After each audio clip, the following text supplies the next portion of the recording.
Injection اور drip کے بارے میں علماء کا اختلاف ہے۔ بعض یہ کہتے ہیں کہ چونکہ ان سے توانائی حاصل ہوتی ہے، اس سے جسم کی اصلاح ہوتی ہے، طاقت کا ہو تو توانائی آئے گی، اور دوا کے طور پر ہو تو جسم کی اصلاح کرے گا، اور یہی چیز کھانا وغیرہ بھی کرتا ہے۔ اسی لیے شریعت نے کھانے پینے کو منع کیا تاکہ توانائی حاصل نہ ہو، کمزوری محسوس ہو۔ اس کا مطلب ہے وہ کہتے ہیں کہ اصل منہ کے ذریعے کسی شے کا اندر جانا نہیں، بلکہ اس کے اندر پہنچ کر طاقت اور توانائی کا سبب بننا، اصلاح کا سبب بننا، یہ اصل ہے۔ تو لہٰذا وہ کہتے ہیں کہ اگر انجیکشن یا ڈرپ لگوائی تو چونکہ اصلاح ہوگی، طاقت حاصل ہوگی، لہٰذا روزہ چلا جائے گا۔ اور دوسرے جو ہیں وہ کہتے ہیں کہ نہیں، جو ہم مزاج شرع دیکھتے ہیں وہ یہ کہ انہی ذرائع سے سرکار صلی اللہ علیہ وسلم نے روزہ ٹوٹنے کے معاملات ذکر فرمائے، لہٰذا یہ انجیکشن یا ڈرپ جو ہے وہ رگ میں لگے گی، مساموں کے ذریعے چیز اندر جائے گی، لہٰذا روزہ نہیں ٹوٹے گا۔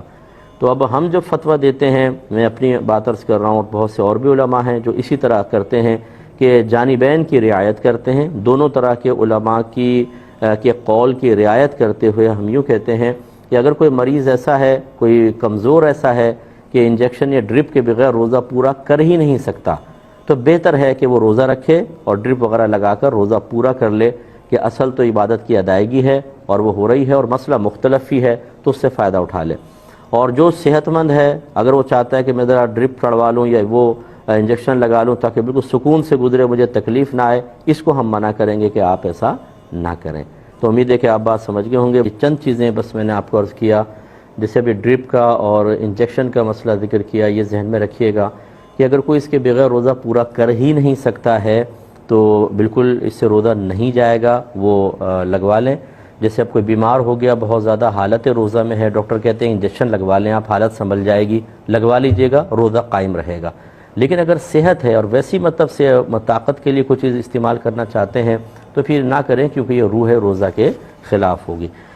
اچھا، وہ کون سے امور ہے مفتی صاحب کہ روزہ تو ٹوٹ جاتا ہے لیکن یہ معلوم نہیں ہوتا روزہ دار کو کہ میرا تو روزہ ٹوٹ گیا ہے؟ وہ کون سے امور میں چاہتا ہوں، چونکہ ظاہر ہے رہنمائی ہو جائے، آج یکم رمضان ہے تو آج ہی سے لوگ احتیاط بھی کر لیں گے، اور اس بات کے حوالے اس کا ایک لفظ میں جواب دوں گا جو بڑا مطلب یہ کہ اجمالی اور مستند جواب ہے، جہالت۔ ہمارے ہاں جہالت اتنی زیادہ ہے جس کی بنا پہ روزہ چلے جاتے ہیں۔ مثال کے طور پہ اذان کے بیچ میں کھانا پینا،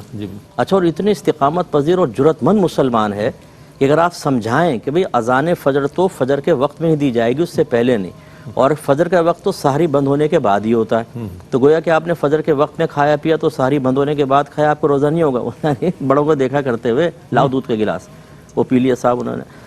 ماننے کے لیے تیار نہیں۔ اتنے میسج آتے ہیں، اس صاحب گھر والوں کو سمجھا کے تھک گئے، یہ جہالت ہے۔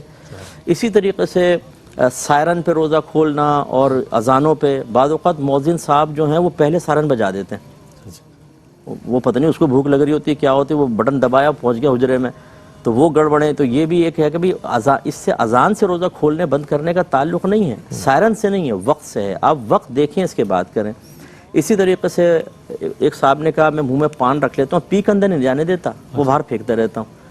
اعلیٰ حضرت رحمۃ اللہ علیہ نے فرمایا کہ چاہے منہ میں رکھے، یہ اس کے ذرات غیر محسوس طریقے سے حلق میں اتر جاتے ہیں، روزہ ٹوٹے گا۔ اسی طرح آئی ڈراپس وغیرہ جو ہیں، یہ بھی بعض لوگ سمجھتے ہیں، کیونکہ پرانے فقہائے کرام نے اپنی کتب میں یہی لکھا کہ کان میں دوا ڈالیں گے روزہ چلا جائے گا، آنکھ میں ڈالیں گے نہیں جائے گا۔ کیونکہ اس وقت میڈیکل سائنس نے اتنی ترقی نہیں کی تھی، تو انہوں نے ان مسائل کی بنیاد ظن غالب پر رکھی کہ شاید آنکھ میں اور حلق میں پیسے ضرورت نہیں ہے، کان میں ہے، تو انہوں نے کہا کان میں دوا سے چلا جائے گا۔ اب جب مسئلے کی تحقیق ہو گئی اور یہ مسائل موقوف ہی طب پر تھے، میڈیکل پر تھے، تو مسئلہ بدلا۔ اگر وہ فقہا بھی آج ہوتے تو یہی فرماتے کہ آئی ڈراپ سے روزہ ٹوٹ جائے گا، کان میں دوا ڈالیں گے، جب تک کان کا پردہ سلامت ہے نہیں ٹوٹے گا۔ اب اس میں بعض اوقات آئی ڈراپ ڈال رہے ہیں، اور اس طرح انہیل کرنا، تو اس میں لکوڈ چونکہ دوا ہوتی ہے۔ ایک مجھے بھائی نے کویسچن کیا کہ وہ ان کو نیند نہیں آتی اور آکسیجن کی کمی ہوتی ہے، اس کی ایک بڑی وجہ یہ ہوتی ہے، تو اس میں ایک وہ آلہ لگاتے ہیں جس سے آکسیجن جاتی آتی رہتی ہے، تو پھر آرام سے نیند آ جاتی ہے۔ تو اب اس میں اگر لکوڈ دوا ہوگی تو روزہ ٹوٹے گا، حالت روزہ میں اگر کیا، اور لکوڈ نہیں ہے تو پھر نہیں ٹوٹے گا، ہوا تو ویسی آتی جاتی ہے۔ تو خلاصہ کلام یہ ہے کہ ہم بھائی بہنوں سے گزارش کرتے ہیں کہ تھوڑا سا ٹائم نکال کر اپنے دین کو بھی اہمیت دے کر اس کے مسائل سیکھ لیں، غلط فہمی سے بھی بچیں گے، ورنہ وہی بات جو میں اکثر کہتا ہوں، پپو پان والا ہے ٹیٹا دودھ والا، ہم وہ اپنے مسائل کا حل ان سے معلوم کرتے ہیں جیسے وہ ایک صاحب نے 3 طلاقیں دے دی تو وہ اماں پہنچ گئیں، کہہ رہی مسجد میں پہنچ گئی، ایک داڑھی والے مل گئے، کوئی حافظ صاحب وغیرہ ہوں گے، حافظ صاحب بچے نے 3 طلاقیں دے دی، انہوں نے کہا 60 مسکینوں کو کھانا کھلاؤ، سب ختم ہو جاتا ہے۔ وہ گئی 60 مسکینوں کو کھانا کھلایا، بہو کو جا کر کہا بھیجو بھائی، ہم نے پوچھ لیا، مولوی صاحب تھے ادھر بھی، سارے امام اعظم ابو حنیفہ کے شاگرد تھے، انہوں نے کہا اچھا یہ بات ہے، لے جاؤ بچی کو۔ کئی سال تک زنا ہوتا رہا، پھر انہوں نے پوچھا، پھر ان کو بتایا کہ بھئی 3 طلاق کے بعد تو یہ کفارے کا تصور ہی نہیں ہے، یہ وہ جہالت ہے۔ علم سیکھ لیں، ساری زندگی کے لیے امن رہے گا۔ کیا بات۔ تراوی یاد رکھیں کہ 20 رکعت تراوی رمضان کی تمام راتوں میں ہر عاقل بالغ مسلمان مرد و عورت کا ادا کرنا سنت مؤکدہ ہے۔ اس کا مطلب یہ ہوا کہ رمضان کی تمام راتوں میں تراوی پڑھنی ہوگی آخر تک۔ نمبر 2، عاقل بالغ مسلمان مرد و عورت دونوں کو ادا کرنی ہے۔ نمبر 3، سنت مؤکدہ، اور نمبر 4 20 رکعت تراوی ہے۔ اس پہ مزید کلام کرتے ہیں ایک مختصر سے بریک۔ تراوی کے بارے میں آپ کو بتایا کہ تراوی سنت مؤکدہ ہے، 20 رکعت ہے، رمضان کی تمام راتوں میں پڑھنی ہوگی، ہر عاقل بالغ مسلمان مرد و عورت کے لیے سنت مؤکدہ ہوتی ہے۔ لہٰذا اس سے کئی باتوں کا جواب ہو گیا کہ بعض لوگ 5 روزہ تراوی 10 روزہ تراوی آج کل پڑھ لیتے ہیں اور اس کے بعد سمجھتے ہیں تراوی معاف ہو گئی۔ جب انہیں کہیں کہ جو تراوی پڑھیں، کہتے ہیں ہم نے تو پورا قرآن سن لیا ہے۔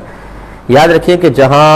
باقاعدہ امام مقرر کر کے جماعت ہو، وہاں پر ایک قرآن کا ختم بھی سنت مؤکدہ ہے،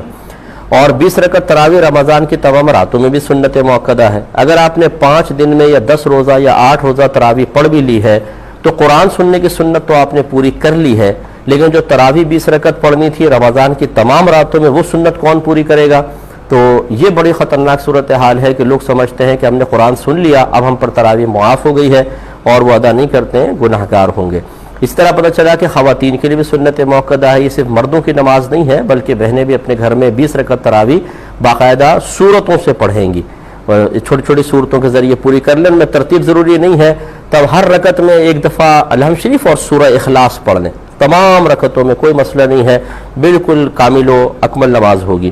اسی طریقے سے یاد رکھیں کہ تراوی کی جماعت سنت مؤکدہ علی الکفایہ ہے،